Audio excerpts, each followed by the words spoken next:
Hello, everyone, and welcome to another episode of Calasar. Today, we're going to be talking about Grant, President Grant. Now, this is the missing episode, too. Now, I don't know what happened to it. I don't know if I deleted it, if I dreamed I recorded it, and I really didn't. But this is the one that goes between the Civil War episode and the first episode. So, we're really going to focus on the Mexican-American War here. It may be just after that, leading up to the Civil War. So, there's President Grant again. So, at first he had reservations about being in the military, but as time passed, they faded, and actually they faded by the end of his first year. He set a high jump record that stood for 25 years, and by high jumping, I'm not talking about him high jumping. I'm talking about with a horse, because as we discussed in episode 1, he was really good with horses. Now, he graduated in 1843, ranking 21 out of 39, so somewhere in the middle of the pack, which is kind of amazing considering he turns into one of the greatest generals in American history. So during the Mexican-American War, he led a charge at the Battle of Resaca de la Palma, and at the Battle of Monterrey, carried a dispatch through enemy fire. This is the one where he's on his side, just showing what a great horseman he was at the time. Just bravery beyond anything I can think of. So he emerged from the war a seasoned officer. He respected Scott, and yes, this is General Winfield Scott, but felt his leadership style was more like President Zachary Taylor. So he also felt the Mexican-American War was unjust and a land grab to expand slavery.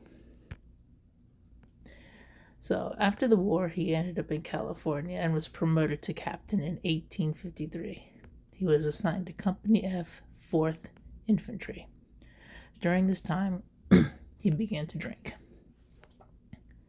Well, he resigned in 1854 because he couldn't stop drinking. So he had promised the colonel that he was going to stop drinking, and he couldn't do it. So he decided that it was time to resign. Well, after leaving the military, he tried unsuccessfully to become a farmer. Just wasn't his thing. And at the same time, while he wasn't the abolitionist he would become down the road, he set his slave William free because he felt it wasn't right to keep another human being in bondage. So, and just to prove how he hadn't moved to that point yet, Grant voted Democrat in 1856 because he disliked the Republican candidate at the time.